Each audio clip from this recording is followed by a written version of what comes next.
Anijah Hairston, and welcome to my storytelling video. As of right now, I am working as a direct support professional or a DSP, and what that pretty much means is I help people who have special needs or disabilities to become more independent, or I just help them out wherever I can. One instance that has defined the type of educator I want to be happened here recently with my client.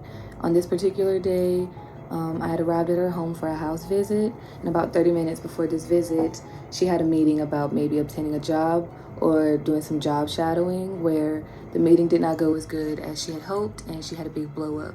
Following that blow up, she went back home, she locked herself in her room, and she was not talking to anyone, not even her parents. When I first arrived at her home for this meeting, I was not aware that she had had a blow up or was having a bad day, so her mom pulled me aside and let me know what was going on. When I arrived there, she was still locked in her room. She still was not talking to anyone, but her mom said that it was worth a shot to try to talk to her, and if not, we would reschedule.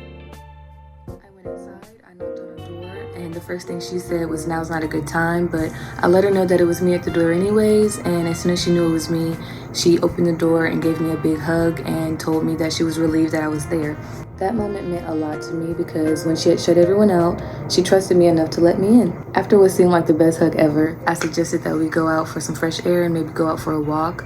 As we went on our walk, I let her know that there was no rush to talk about things, no rush to divulge into what had happened, but she felt safe enough to let me know anyway. We talked about why things went the way that they did, and most importantly, we talked about how those things made her feel. She explained to me that she felt misunderstood and why being misunderstood led her to have a blow up.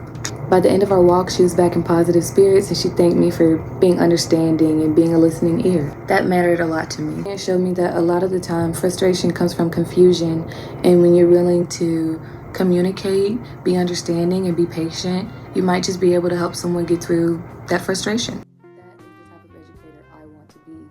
I want to be understanding and supportive and trustworthy. This experience not only showed me how I want to support people right now as a DSP, but also how I want to support people in the future, maybe as an educator. Thank you for watching my storytelling video, and have a great day.